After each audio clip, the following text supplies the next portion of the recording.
अरिहंत अदिता में सोसाइटी चुनाव के क्या है मायने? बिल्डर क्यों चाहता है प्रबंधन समिति पर कब्जा? दोस्तों नमस्कार। रियलिटी ऑफ ए रियल्टर, सपनों का सौदागर के न्यूज पॉडकास्ट में आपका स्वागत है। आपसे पेज और यूट्यूब चैनल को लाइक, सब्सक्राइब और शेयर करने और इधर उधर की बातें करने के बजाय सीधे मुद्दे पर आते हैं। मुद्दा है Arihant Adita resident welfare society की प्रबंधन समिति के चुनाव। ये चुनाव अगले माह 9 मार्च को होने हैं। Arihant Adita resident welfare society के गठन के करीब 6 साल बीत चुके हैं और इस दौरान एक भी वार्षिक साधारण सभा नहीं हुई है। सबसे बड़ी समस्या यह है कि करीब 8 साल से अरिहंत अदिता में रह रहे फ्लैट ऑनर अभी तक बिल्डर की आर्थिक अनियमितता और वादा खिलाफी के ट्रामा से उबर नहीं सके हैं। निवर्तमान प्रबंधन समिति के सदस्य राजनीतिज्ञों की तरह फ्लैट ऑनरों की समस्याओं पर चर्चा नहीं करना चाहते। हाल ही कार्यकाल समाप्त होने के बाद एक कथित ऑफिशियल व्हाट्सएप ग्रुप में निवर्तमान प्रबंधन समिति के अध्यक्ष ने अपनी टीम की तरफ से एक संदेश भेजा।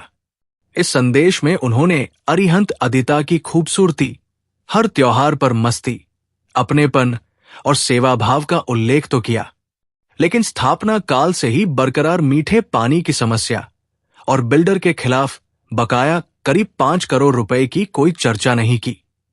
करे भी तो कैसे करें? आखिर एक बिल्डर कंपनी में अधिकारी जो ठहरे। हाल ही फ्लैट ऑनरों के साथ आयोजित अनौपचारिक बैठक में एक फ्लैट ऑनर ने सोसाइटी में कुप्रबंधन का मुद्दा उठाया। तब निवर्तमान अध्यक्ष ने उनकी शिकायत को एक सिरे से नकार दिया। सोसाइटी प्रबंधन समिति के निवर्तमान अध्यक्ष ने उस बैठक में कहा कि यहां सिर्फ नकारात्मकता ही नहीं है, सकारात्मकता भी है, और सकारात्मकता के नाम पर उन्होंने कोविड काल में सेवा, गणेश चतुर्थी, नवरात्र महोत्सव और शिव मंदिर के निर्माण की चर्चा तो की, लेकिन पीएचडी की जलापूर्ति, बिल्डर के खिलाफ करोड़ों रुपए बकाया, बंद पड़ी बस और अन्य समस्याओं के संबंध में एक शब्द भी नहीं कहा। आइए अब हम चर्चा करते हैं अरिहंत अदिता रेजिडेंशियल सोसाइटी में व्याप्त समस्याओं की। इनकी विस्तृत चर्चा हम अगले पोस्ट में करते रहेंगे। तो क्या है अरिहंत अदिता के रेजिडेंट्स की समस्याएं? जानने के लिए अंत तक देखिए ये वीडियो।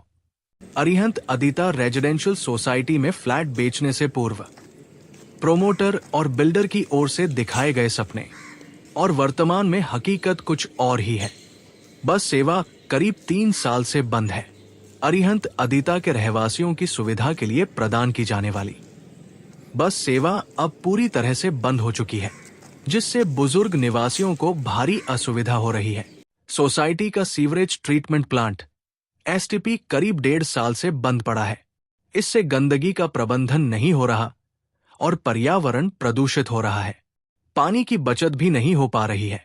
सफाई व्यवस्था दिन प्रतिदिन बिगड़ती जा रही है। हर जगह कचरे और गंदगी का अंबार है, जिससे यहां आने वालों के सामने सोसाइटी की आकर्षक छवि धूमिल हो रही है। सोसाइटी की सड़कों की हालत बेहद खराब है। मेन से सोसाइटी में आने वाली सड़क गांव से भी बदतर हो गई है। गड्ढों और टूट फूट से आवागमन कठिन हो गया है। पैदल चलने वाले वरिष्ठ जन ठेस लगने से गिरकर घायल हो रहे हैं। पीने के पानी की सप्लाई केवल टैंकर के माध्यम से हो रही है। इस पानी का टीडीएस निर्धारित स्तर से काफी अधिक है, जो स्वास्थ्य मानकों के अनुसार पीने के योग्य नहीं है। वही टैंकर से जलापूर्ति ने सोसाइटी पर आर्थिक भार भी बढ़ा दिया है। सुरक्षात्मक दृष्टि से लगाए गए अधिकांश सीसीटीवी कैमरे काम नहीं कर रहे हैं। कई लिफ्टों से सीसीटीवी कैमरे खोल लिए गए हैं। इससे सुरक्षा व्यवस्था पर सवाल उठ रहे हैं। लिफ्टें अक्सर खराब रहती है, जो हाई राइज बिल्डिंगों के लिए अति गंभीर समस्या है। 1-2 बिल्डिंगों में तो लिफ्ट लंबे समय से बंद पड़े हैं। क्लब हाउस में बच्चों के खेलने के सामान गायब है। स्नूकर टेबल समेत कई उपकरण टूटे हुए हैं। छोटे बच्चों के झूले और स्लाइडर महीनों से टूटे हुए हैं और उनकी मरम्मत नहीं की गई है। फ्लैटों से निकलने वाले पानी के ड्रेनेज पाइप जाम हो रहे हैं। इससे पानी की निकासी में दिक्कत हो रही है। बालकनियों में पानी जमा हो रहा है। इससे सीलन और अन्य समस्याएं बढ़ रही है। सोसाइटी के कॉमन एरिया में प्रकाश व्यवस्था काफी खराब है। अधिकांश लाइटें खराब है। क्लब हाउस और पाइडियम समेत कई हिस्से अंधेरे में डूबे रहते हैं। गेस्ट पार्किंग के लिए सोसाइटी में कोई भी चिन्हित स्थान नहीं है। बेतरतीब पार्किंग से आए दिन असुविधा और विवाद हो रहे हैं। कई बिल्डिंगों में दरारें आ चुकी हैं और डक्ट टूटे हुए हैं। इससे गंदगी फैल रही है।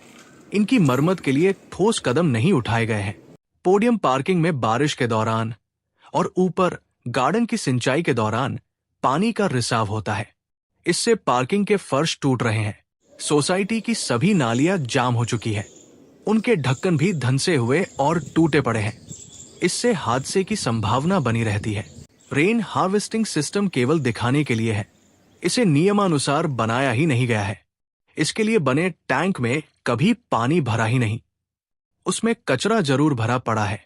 मुख्य गेट पर लगे बैरिकेड लंबे समय से खराब है। इससे सुरक्षा व्यवस्था में कमी आई है। अवैध प्रवेश के नियंत्रण में सुरक्षा कर्मियों को परेशानी हो रही है।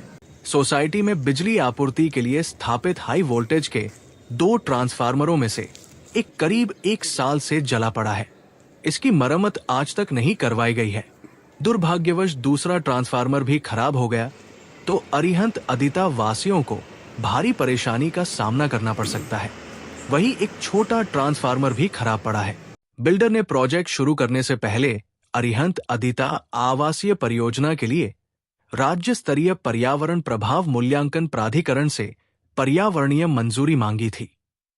पर्यावरणीय मंजूरी से पूर्व बिल्डर ने जिन सुविधाओं का वादा किया था उनमें स्रोत पीएचडी से जलापूर्ति का भी जिक्र था।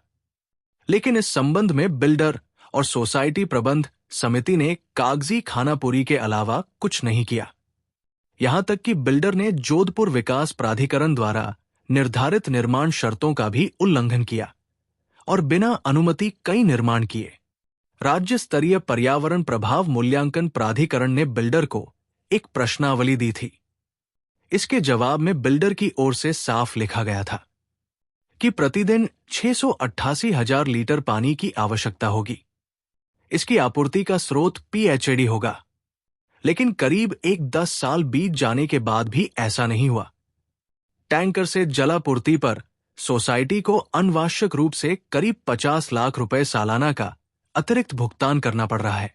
रियल एस्टेट और अरिहंत अदिता रेजिडेंशियल सोसाइटी संबंधी खबरों के लिए लाइक, सब्सक्राइब, फॉलो और शेयर करना नहीं भूलें। आपका आभार।